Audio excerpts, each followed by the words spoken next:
cannot have that define me. I can't. It's not fair to my family. It's not fair to Felicity. It's not fair to my mum. Like, I can't.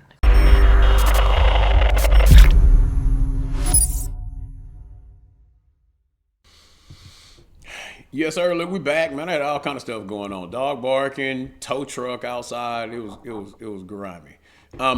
But look, it's part 2. I'm breaking the Diary of a CEO, Louis Tomlinson interview up into 4 different parts. This is going to be the second piece. First half hour was exactly what you'd expect. So real, so down to earth. So willing to be vulnerable in an interview like this, man. And I guess you know, somebody that's probably done a ton of these, but he's just so willing to be so real. And I don't know whether that's a byproduct of just, you know, he's lived so much of his life at this point. If he was 17, 18, 33, 34 now, he's lived a large part of his life just where you can't have any secrets because people are in your business no matter what, and everybody always got an opinion, so hide from what, right? But he just seems like this is who he's always been. So let's just dive right back in. We're going to pick it up here. Challenging where, you know, I'm already starting to feel those things, and then you get something like that that's quite literal, and they're trying to sell this jeopardy. And I remember thinking, oh, like I wanted to do more. I just didn't know how to do that. Again, there's no context. I thought I was a good singer before I went on the X Factor. Then I get through the audition, they put me through. I'm like, okay, well, I must be all right. Then they don't show the TV audition. You're like, oh, maybe that's like a personality thing, or I don't know, maybe it is my voice. There's a lot of, especially as a young lad in this situation, there's a lot of unanswered questions. Did you ever ask those questions? Did I ever ask him why I was in that band? No, I would love to though. I would have loved to. But do you know why I would never with him? Simon Simon was always very brilliant at making me feel, like worthy in the band. But as you said before, like I was often a voice between the band and the label. He was the label. Well, he put me on side, and that's a smart move, isn't it? One thing he would always do, Stephen, is he would always say my name. Now, when you're a 19-year-old lad and Simon Cowell says, do you know what the thing is about that idea, Louis? You are empowered. Now, we like people using our names. Now imagine that's Simon Cowell and you're 19 years old. There is a spell that comes with that, and there's a power that comes with that. And I think for a long time, I kind of fell for all those kind of ideas. Now, I think Simon, again, is an interesting person. He is a brilliant businessman. Now, I learned a lot from him. I still deeply respect him. And I was in awe of him as a young lad. I loved to be around him. I loved to listen to him make decisions and when you are as seasoned of a professional businessman as Simon is, one of the things you learn just in leadership positions, and it's not necessarily a bad thing. In fact, it's a good thing. I do a lot of coaching, a lot of mentoring young people, and so one of the things I'll tell you is, if you want to create an environment where you can get an individual's buy-in, make them feel like part of the decision-making process, and make them and show them that you respect their opinion. And depending on how old, they're really young. He was really young at the time. And they're being told what to do 23 hours of the day. So when Simon, the big man, pulls you to the side and asks you for an opinion, or he's using your name as in, he thinks you so valuable that I'm using your name. You're not just some face in the band. You one of my guys. Then that does one of two things. It does two things. One, it creates a bond between Louis and Simon. Two, it is definitely a way to make Louis feel like Simon sees his value. So not necessarily even a bad thing or something done with ill intent. And again, you can't speak to Simon's intent, but you can tell that now, looking back and reflecting, Louis knew, okay, what he was doing here was, it's kind of the spider web, and he needs us to feel that way in order to get us to do what he wants us to do. Here we go. Know that, and I thought he was definitely brilliant at that time. He built me up on a pedestal to the point where I thought that it would actually have a real world meaning, not just a thanks darling kind of vibe. When did you realize that it didn't? When I joined Psycho on my own. So this is after the band. Yeah, sorry. So the band split up, and now I didn't have my pick of record labels. It was never like that. But even if I could have had 10 offers on the table. Let's just assume they're all the same money. I would have picked Simon always, because, like, again, a little bit like the north of England, loyalty is like a really important currency. It really is in these kind of, working class places. It's really, really vital. And I think, like, for me, that always meant a lot to me. So I thought, well, I'd heard that some of the other boys were thinking about going to other labels, they were right to. And I'd found out I was the only one that was going to stay with them. And that just motivated me more.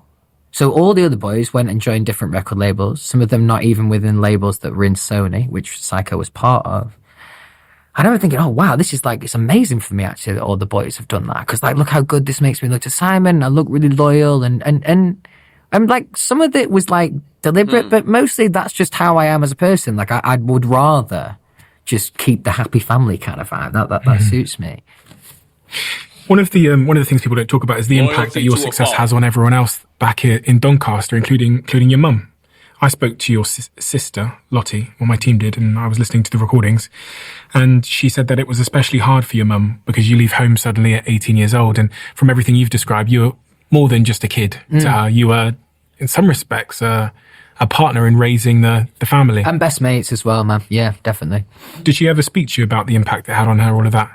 That's something that I can remember really clearly. And she used to do the university analogy. And she used to say, I knew you were going to leave home at some point, but I had at least a time scale to that. I could, like, work towards in my head, okay, in 3 months' time, he's going to leave for uni, and that's that.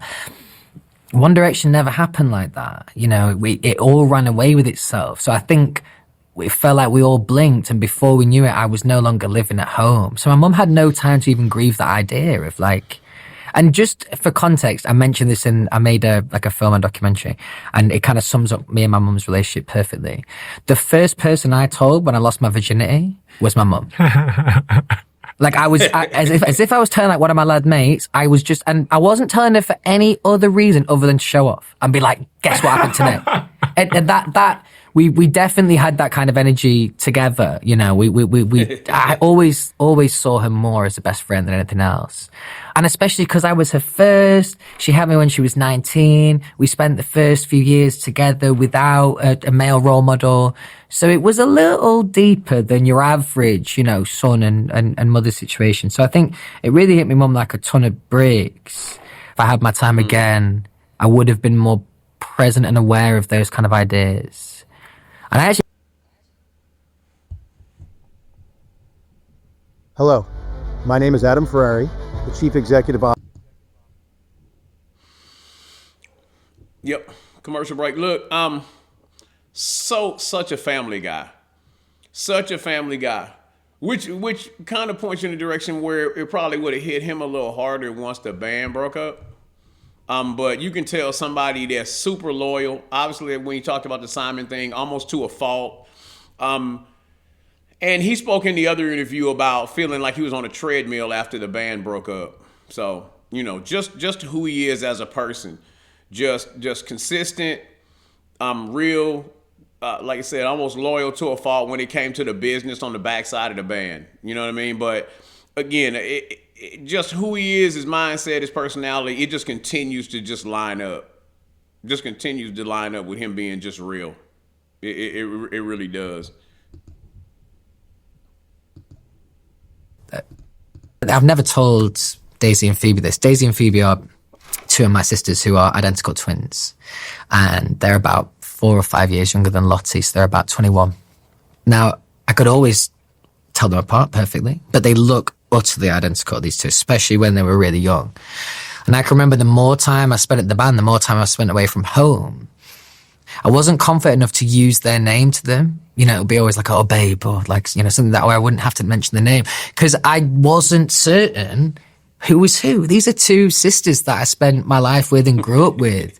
But I think shows just how little I was at home.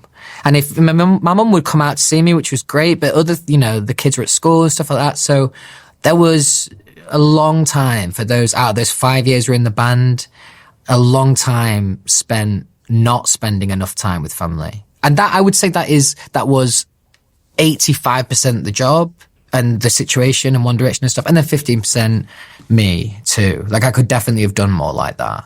But you know, when you live in a life like we did in One Direction, free time is so competitive. And when you're young, you're not smart enough to realize the value of this family time. And you were on an absolute rocket ship up until you must have been, 23, 24 years old when the band announces that it's breaking apart. See, in March that year, Zayn says he wants to leave to have a normal 22-year-old's life, which shocked the world. How do you reflect on Zayn's decision now? Because were you pissed off at the time that he was breaking things up, or? I was fuming. Really? I was, again, it's not something we've discussed enough yet, but me and Zayn, but again, it comes back to like loyalty for me, and I just, selfishly, I'd wished he'd had a conversation with me first, because me and Zayn, I'd like to think that he would say this too. I think he would. There was times where like we were like, let's put it like this, is a good way of describing it. On the last tour that Zayn did, we always said we would never be this band, the type of band that would have all their own individual dressing rooms. Well, sometimes when you've got a lot of guests and stuff, it can be challenging, but we always said we wouldn't be that band. And on the last tour Zayn did, Harry had his own dressing room, Liam did, Niall did, and me and Zayn shared. So I think I kind of, like, testament of the relationship. So I felt a little bit hard done by. I felt like not like throw these boys under the bus, but let me know. But I just, a little bit. I thought that we had a relationship where he could have had that conversation with me. I feel him 300% on that. I was talking to baby, and I told her, I said, man, think about this. It's your boy. It's your brother. You with him every day. Y'all going through the struggle together. He's your support system. You're his. And you understand where his mindset is as far as the band and wanting some more independence, a little more freedom, maybe thinking it's run its course. Because he said earlier in the first part of the interview that it was something that they would talk about. But just imagine not being told. This is your guy now. It's like your brother. All of a sudden he leaves. It's not even about you being pissed off because he did the best thing for him, because you care about the dude. So that goes without saying. Hey, do what's.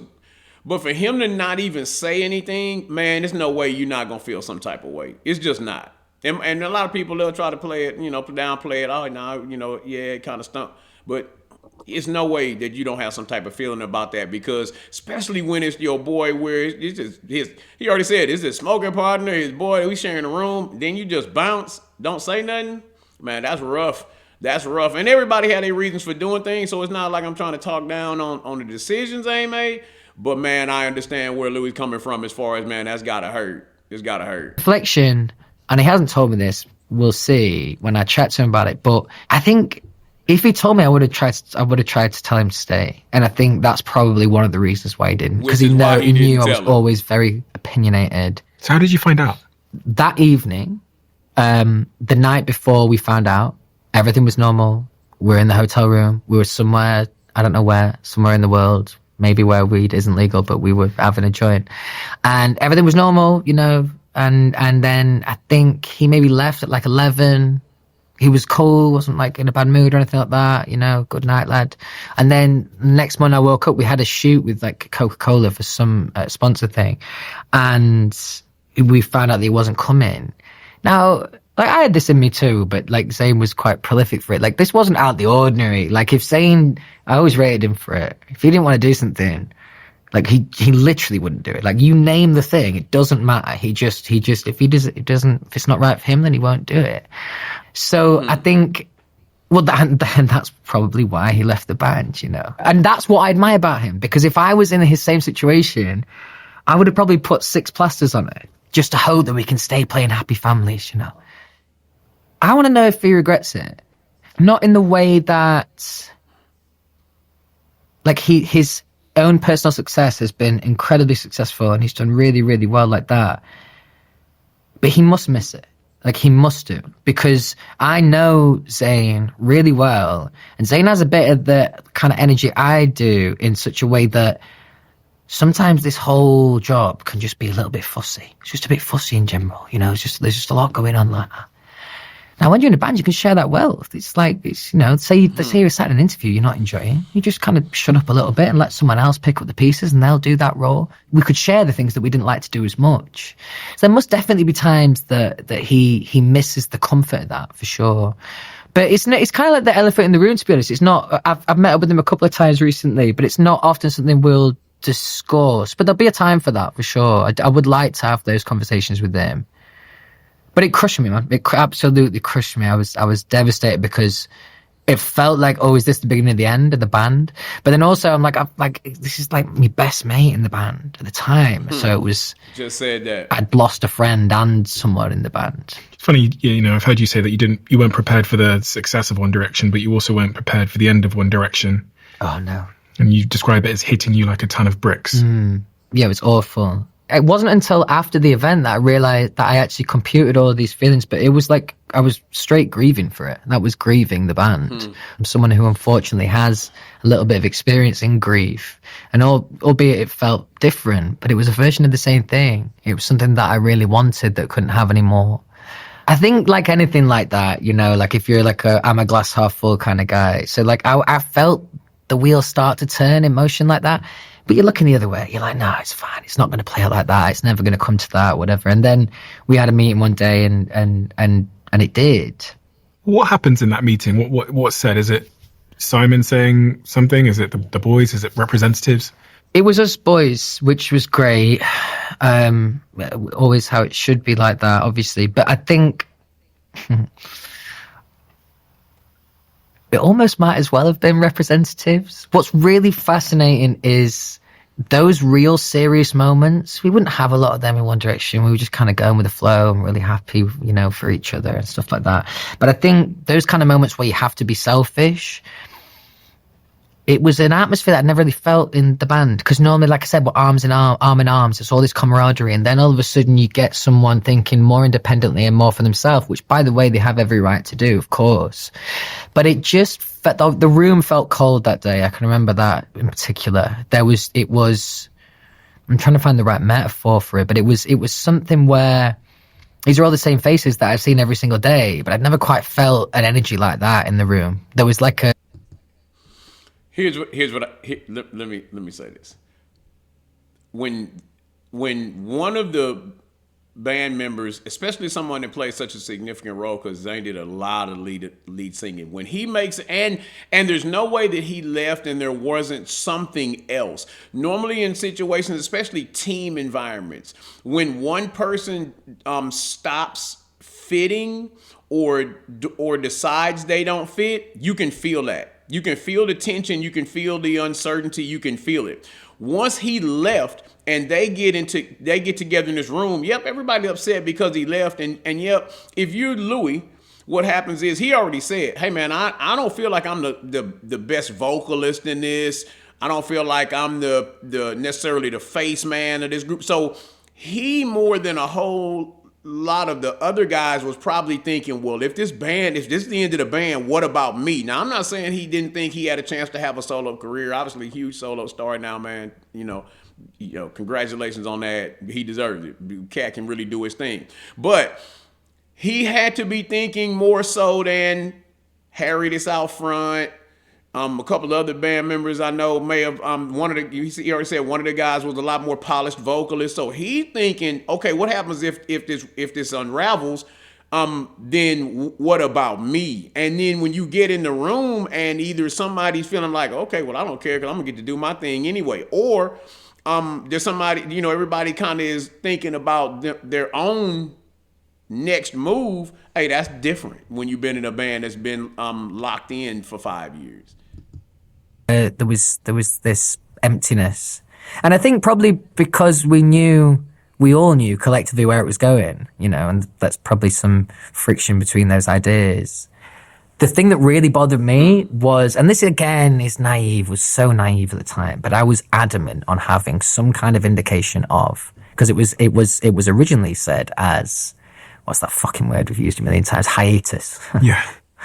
Which, by the way, is just such a cringy word.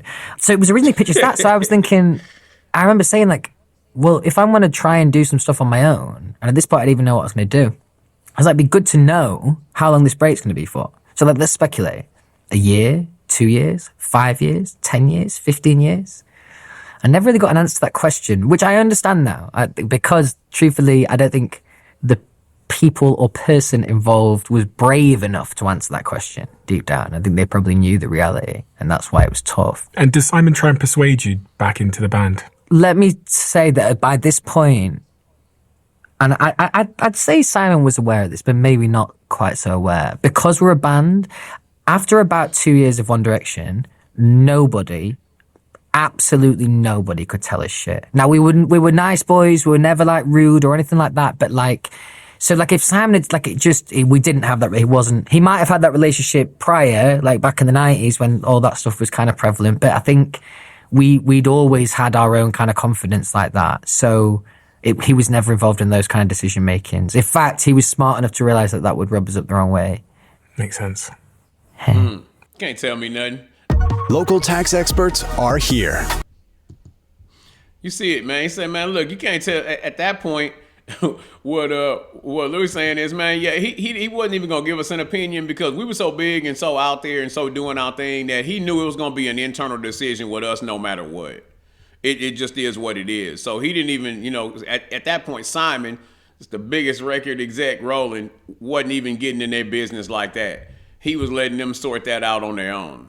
So that tells you that tells you everything right there. Like, hey, these cats were huge. And your life goes from absolutely crazy to less crazy.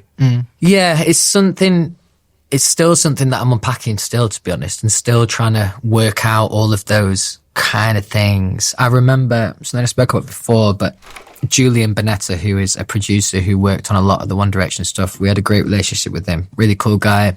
We had this crazy night at, it was like some kind of Billboard Awards in Vegas. Julian, he pulled me aside and he said, and it was like really, it's funny because he's not really like this heavy, but it's a real heavy statement. He'd obviously had a few vodka Red Bulls or something. And he was like, where do we go from here?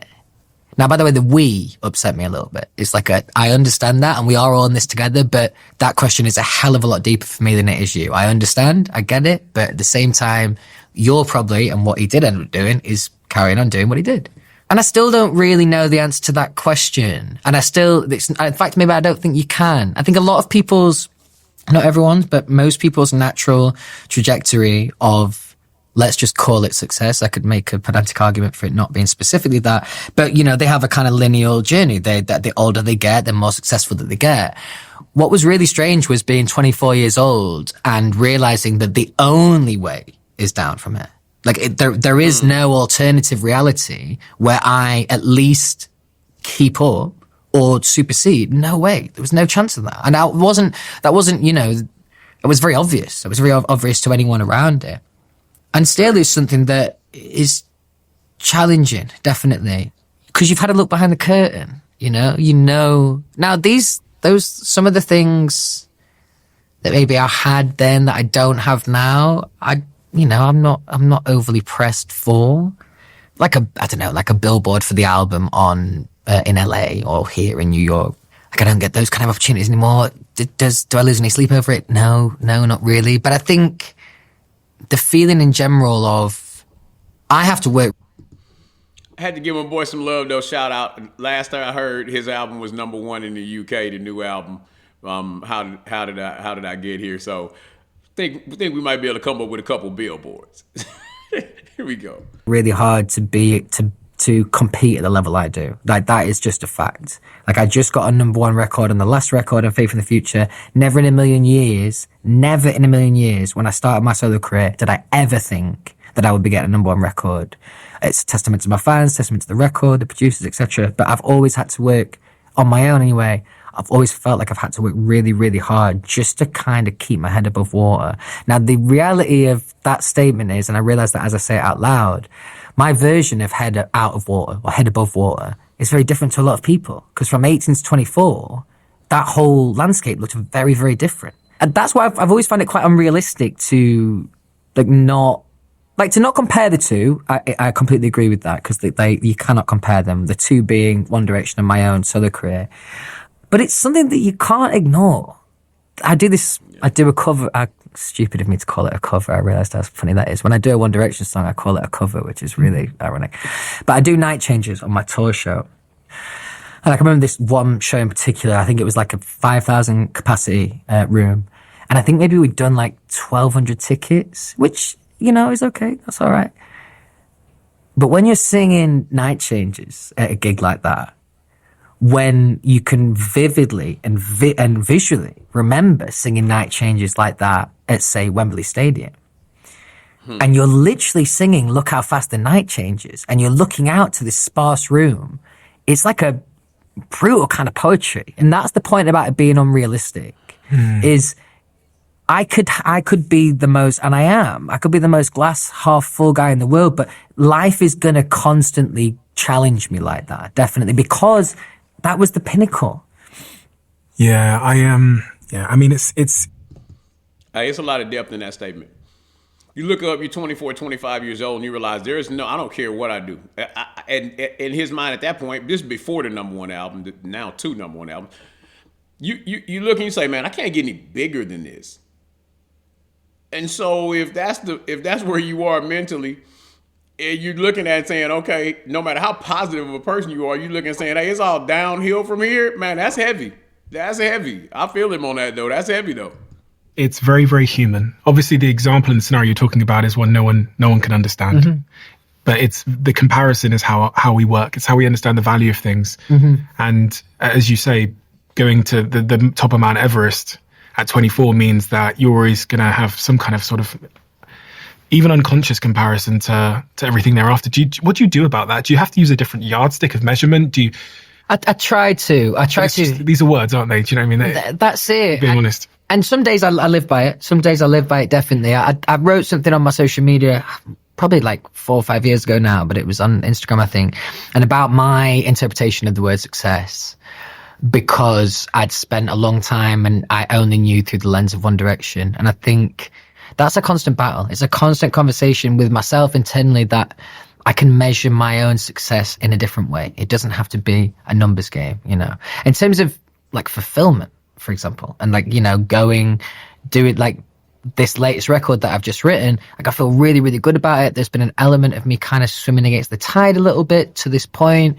It's like that, the feeling of fulfillment is like, that's legit. Did you have conversations with your former bandmates about how they were coping with these? Yeah. Is it all different? To be honest, that would only happen me and Liam. Like between the other boys, like not that it's not like emotional, because like it is, and it's definitely deeper than surface level, but it's more. I would struggle to text the other boys as much. What? I would love to hang out with them in person like that, but there's an element of it feeling, it's just all a bit small talk, like, which is lovely and it's nice to catch up like that. But me and Liam would always speak on a much more deep level because, and I felt bad saying this because I feel arrogant, but I shouldn't. I wanted to look after him, definitely, Liam. Like that was like a role I feel like I was there to play. And like he definitely, often his the way he would like perceive certain parts of his life, I would be really inspired by. Like he was someone who really brave at times, which like contrary to sometimes what he put out, but really, really. If you've heard Dark to Light, it's one of the songs on this new album. He kind of speaks about that kind of, the vibe of the song is him saying to, obviously, because he doesn't specifically mention any names, but to whoever he's referring in the song, contextually what he's saying is, I just hope you see how much I think of you, and I wish that I could have said something or done something to show you how much I appreciate you. It's kind of what, and he just this the big brother dude right here. Obviously, just everything in his whole vibe is just big brother, big brother, big brother. It just really is. Here we go. Brave. Like he would ask anyone anything with a smile, and like he had a really good way about him like that. I would say he was the closest to being my brother. Love him deeply, could spend hours and hours and hours with him, but there was an element of always checking in and just making sure that like he's cool like that. Did you worry about him? Always, yeah.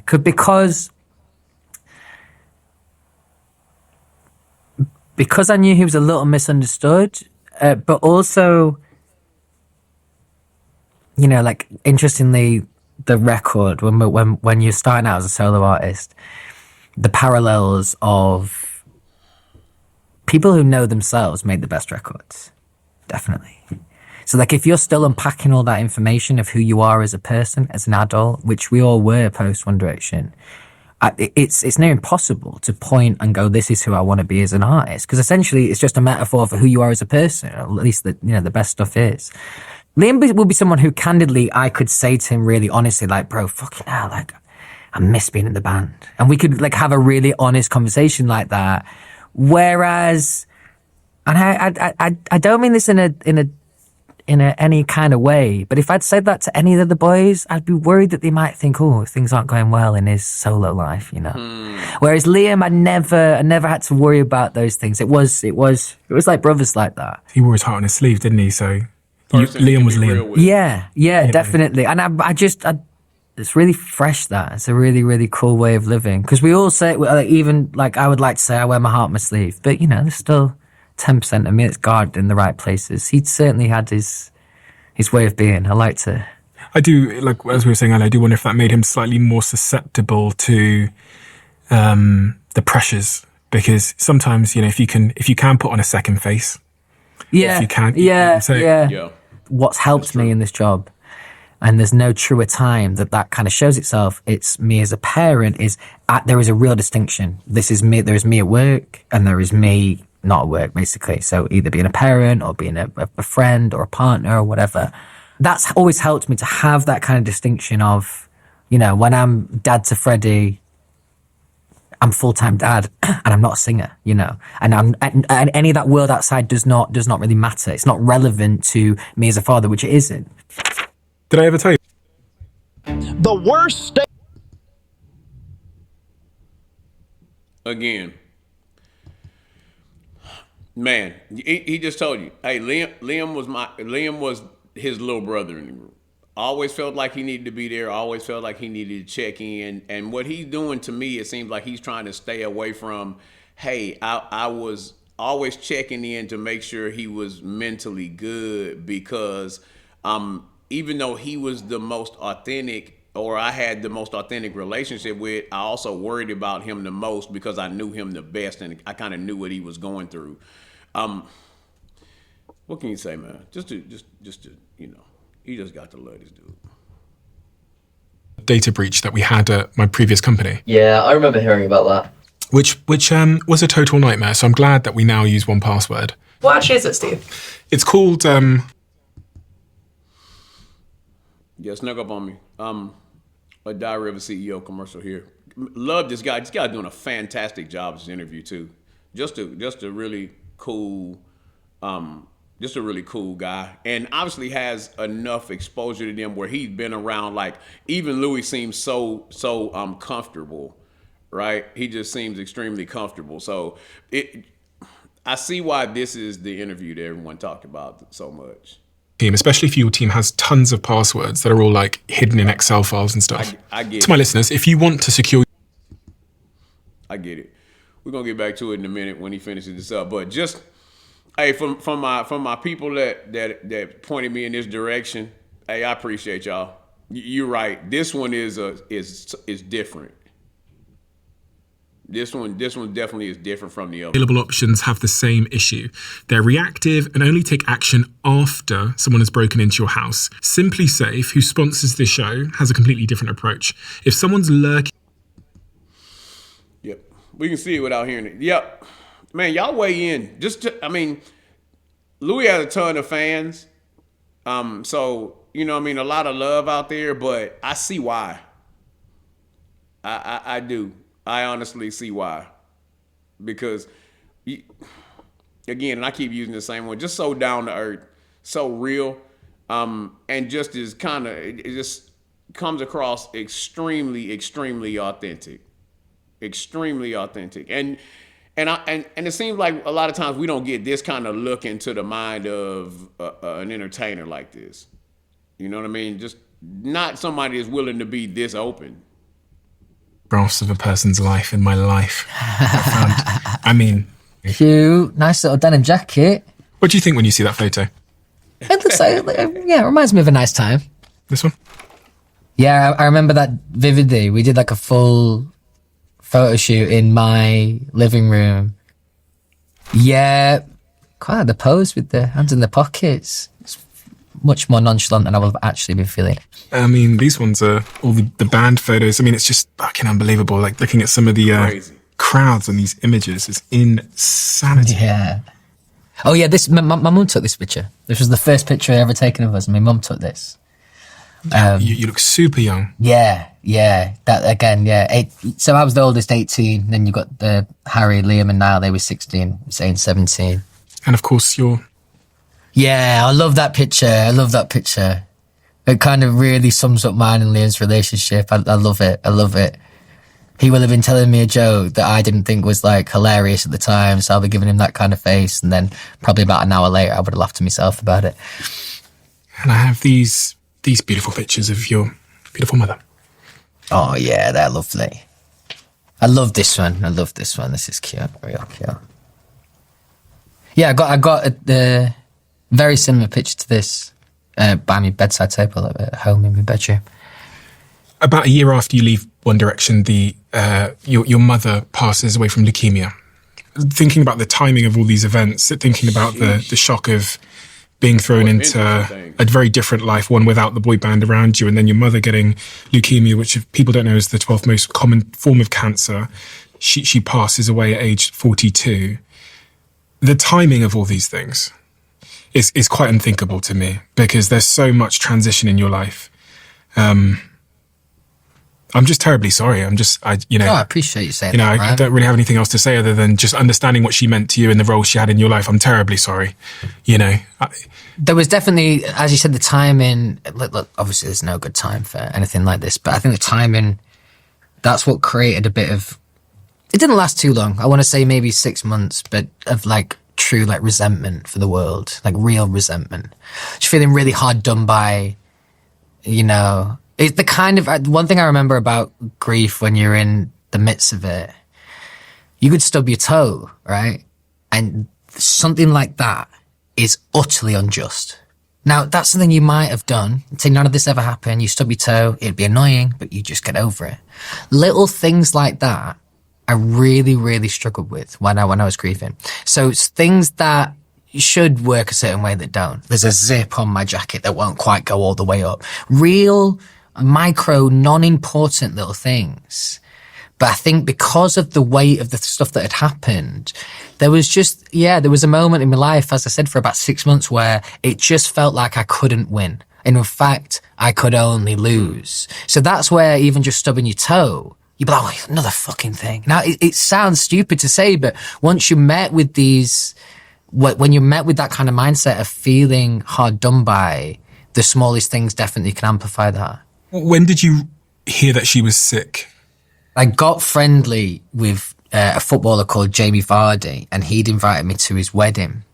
So I was at the wedding, and now it was like the party afterwards, and it was like 10 p.m. At this point, I'd already had quite a few vodka Red Bulls, which was not ideal for the weight of the conversation. My mum called me. I was stood outside.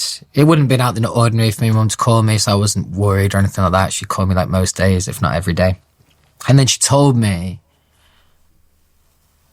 and like what it's like, anything like this in life, when you hear something like that carries any kind of weight, like the first 10 thoughts are either it can't be true, maybe she's got it wrong, maybe the doctors have got it wrong, just all these stages of denial of before actually, even embracing the thought.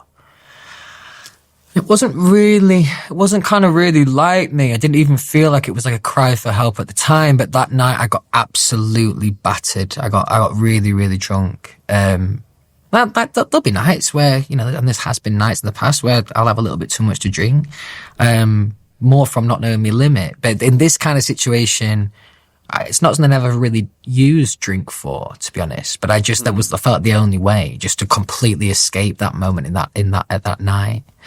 What I found really challenging during even that first conversation with her about it was, I still wanted to inspire hope. I still wanted to, like, because she was really hopeful, and she was like, so I was trying to have this like genuine worry that any son would, but I also was trying to shield a bit of my mum from that. I didn't want her to, you know, feel like she'd upset me, or, you know, even though obviously it wasn't her choice. But I can remember that idea of really trying to, I would be real with my mum about how I was feeling, but there were times when I wouldn't be, because I wouldn't want her to feel guilty. So she told you over the phone that she'd had a diagnosis? Yes, yeah, she told me that she had leukemia. My first answer was, I don't know where, again, this is just like the definition of denial. My first answer, word for word, was, oh, that's the good one to get though, right? Meaning that has the most survival rate. And bless her, she has to be like, no, not really. Man. And how... I might get canceled for saying this, but most of the emotional weight that you Hey, like I said, you get in those periods where you feel like, hey man, life is just kicking me and kicking me and kicking me, and you can't get out of the way. It's just nowhere to move to. You just can't get out of the way. And so you're looking for an escape, and there isn't one. Life is gonna keep on life. It just really is. Till her passing? I have no idea. I could not. I want, my guess would be 18 months. I think it might have been quicker than that. The anniversary of her death, I get texts all the time. And whenever the anniversary is, and someone will say, thinking of you today. And it's only at that point that I know that that's the day. Because it's deleted from my brain. She passes. Because you don't have your biological father isn't around, you're very much at that point, you know, in some respects, you're the father of lots of siblings, because you're your big brother. You went out on stage 3 days after her death for an X Factor performance. From what I understand from Lottie, she very much pushed you to do that before she passed away, and told you that you needed to do that performance. I'll never forget the X Factor final performance that he did with Steve Aoki when my mum had only passed away like a couple of days before, which I still can't believe he even, you know, had the strength to do. But my mum was just so proud of him, and especially him starting his solo career. Even in like her final days, she was like, if I don't make it, I still want you to do this performance. And when she did pass, we were like, there's no way, no one would have expected him to do it, but he wanted to do it for her. And I knew exactly what that was. I knew why she was telling me.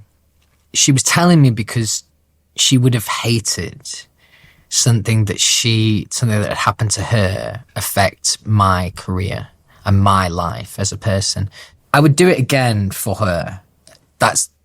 I don't think I'll ever have a more challenging time in my life than those 3.5 minutes on stage. I did it only for her. I didn't, it's not something I look back on and go, I'm really proud. I am proud that I did that, but that you almost say those kind of things when you want to do something, right? I'm really proud that I did that. It felt like it was taken out of my hands. I didn't want her to have that guilt, but it was the last thing in the world I wanted to do. Like, obviously, like it was horrible. And also the song was called Just Hold On. It's weird how empowering those moments are. I can sit here now and comfortably say that the chances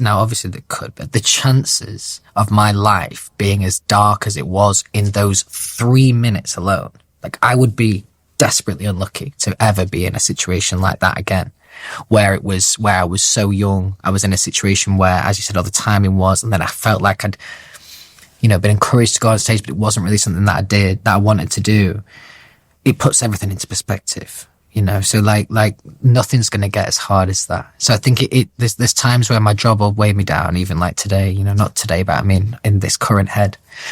And it's just it helps me remember and helps me put things into perspective that, just because a radio station isn't playing my single, that hurts 0.00001% in the same as something like that. So I think because I was so challenged emotionally and I I survived the experience. It's given me a weird kind of confidence, to be honest. It's just knowing that life probably won't get that dark again. You sometimes don't realize the role that your parents were. Hey, we're gonna break there. Let me say this. Everything he said there is we all experience in some way, shape, or form. You have these moments in your life where you feel where what happens is once you come out on the other side, it strengthens you. It makes you more aware of, if I made it through this, I can make it through anything. And that in itself is like a superpower. It's just empowering in itself. But to hear it still speaks volumes to who he is as a man, to hear, hey, my mom made me promise that I would do this for me. Because what that is that's his mother putting him before herself. And you hear him say the hardest thing for him in that moment was to go out there because it felt like he was putting himself before her. When in actuality, the reason why their relationship was so special is that they had that same spirit. They have the same spirit, and you can hear him talk about his son. You hear him talk about even the band and even his fans. This is a man that has an awareness and is a comfort level with putting something and someone else's happiness and the love that he wants to give on the same plane with the love that he receives, man. But look, we're about an hour in. It's another hour left. Again, it just maybe I haven't watched enough interviews over my lifetime, whatever. Maybe every time they sit down in one of these interviews, people are willing to be this vulnerable, but I doubt it, man. It's just you just gotta love this dude. Look, I can't say it enough. We're gonna break here. I'm coming back. We're gonna do the rest of the interview, but man, anything good that happens to this cat right here, it just feels like he just deserves the best of everything. So, look, we'll be back at y'all in a second. Y'all know what it is, man. It's your boy.